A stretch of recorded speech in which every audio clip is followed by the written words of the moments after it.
Gross receipts notwithstanding, leading indicators continue to show Oklahoma's economy is slowly on the mend.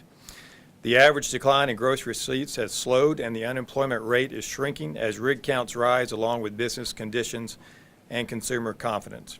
Gross receipts to the Treasury in March fell below collections for March of last year. This follows 2 months in which receipts showed marginal growth. March collections of $915 million were down by $25.5 million or 2.7% compared to March 2016 receipts. In January and February, collections grew by a combined total of $6.1 million or 0.4%. Prior to January, monthly receipts had been less than the same month of the prior year for 20 consecutive months.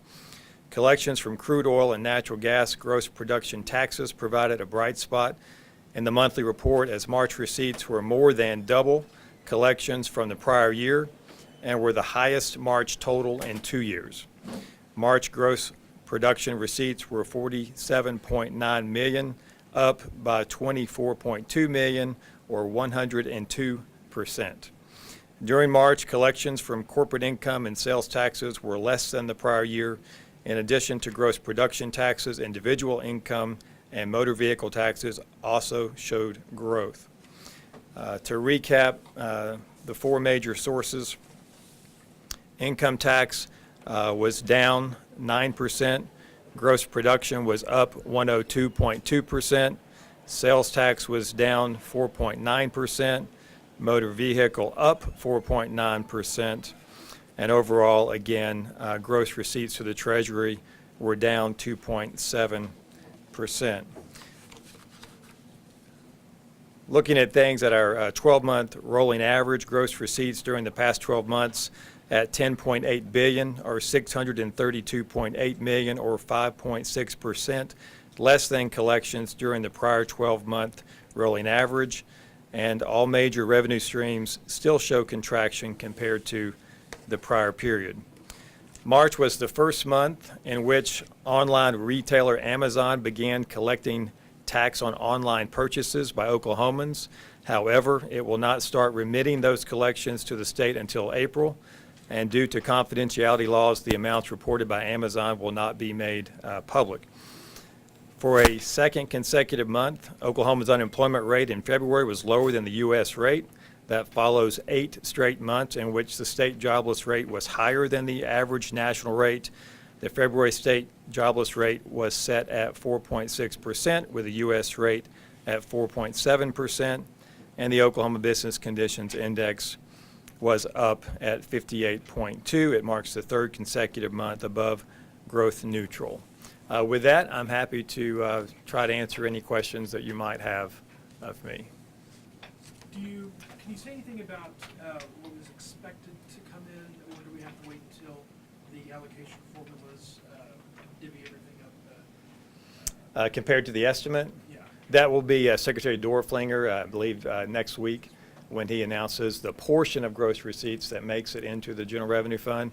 On average, it's about half, but that varies widely from month to month. So that'll have to wait till next week. Mm-hmm. Go ahead. Do you think this will have an impact on budgets, existing agency budgets? Will there be any cuts, with the receipts being down? We have declared, as you know, a revenue failure. We're very close. We're kind of teetering on the edge of whether that comes to fruition or not. If you look at the leading economic indicators, most of them, in fact, I would say just about all of them, are up. And so certainly there was a lag time between when those leading economic indicators actually come to fruition and do drag our numbers up. But we would expect things to get positive as these leading indicators show that rig counts, unemployment, all these things are trending in a very good direction. So whether or not we actually have that revenue failure, I don't know. Certainly we've declared one in preparation, so you don't have all of those monies to make up in 1 month if you do indeed have a revenue failure. But we'll see. I remain optimistic, but we won't know until the end of the fiscal year.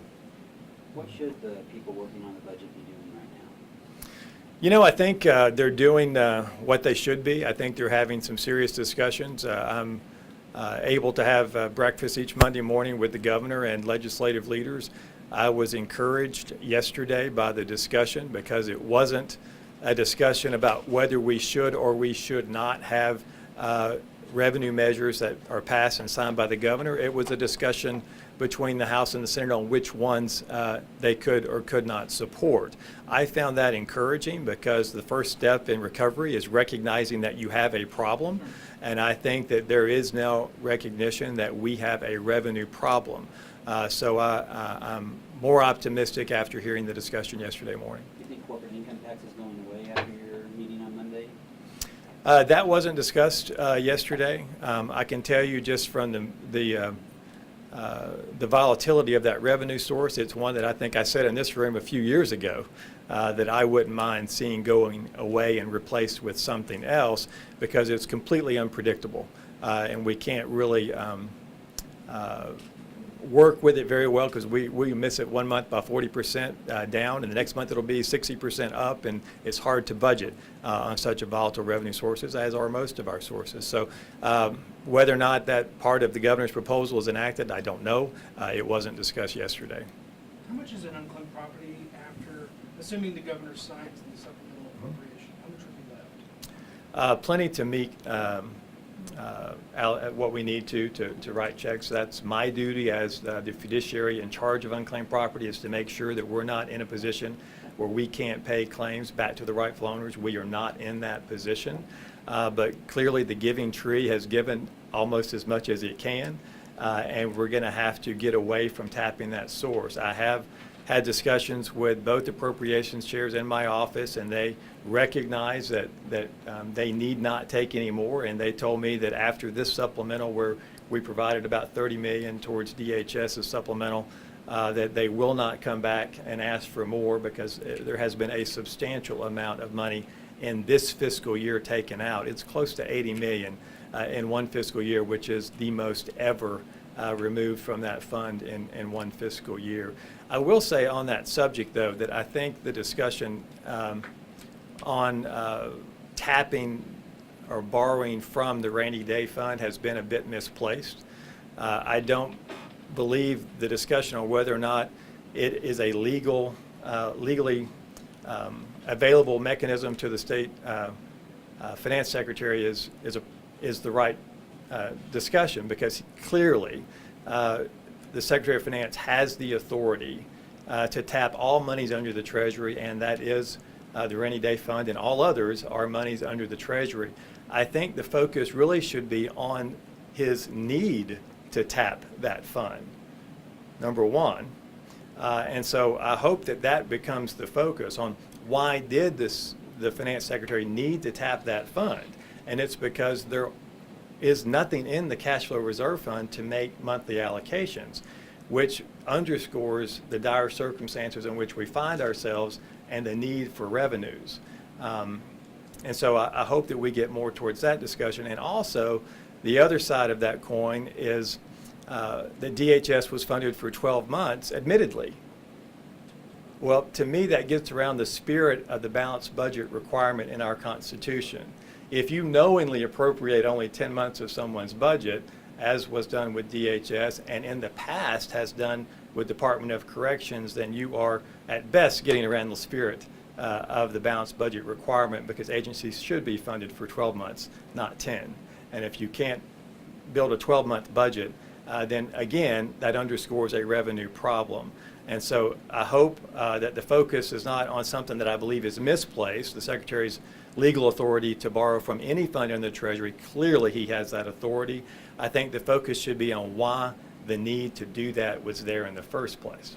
And so we shouldn't expect the FY18 budget to include anything from the unclaimed property fund? Yeah, You know? as far as I know, and both chairs, Senator David and Representative Osborne, have told me that they understand that by asking for this amount now, that amount will not be available for appropriation in the GA bill for FY18. So that is certainly my understanding. Treasurer, you had sales tax collections drop nearly 5%. Are we concerned about consumer confidence? I am not, honestly. Just by discussions with business leaders, discussions with just constituents, there seems to be a rise in consumer sentiment and a positive feeling about the direction and the trend of our economy right now. So again, I think that most leading indicators show us that things are getting better, and I think that consumers are feeling that, and so I don't think that that's indicative of the consumer's mood. Okay. Does it concern you that the executive branch, Secretary Dorflinger, is having to take money out of the rainy day fund as opposed to any other fund? It concerns me that the Secretary has to borrow from any fund, not the rainy day fund, because it's just another fund and operates where he has to repay that money by the end of the fiscal year, and that will be whole, and I have every confidence that that will be the case. What concerns me is that we've gotten to such dependency on one-time sources of revenue to fund recurring expenses that we have to resort to such measures, which is frankly why we got a downgrade from S&P a few weeks ago, the first time in 30 years that this state has received a downgrade in their credit rating, and the claims in that communication from them, which I'm certain that you guys have looked at, cited our structural budget deficits with no correction in sight. So we've got to make sure that our constituents get that message, because that will then help, I think, legislators make the right decision.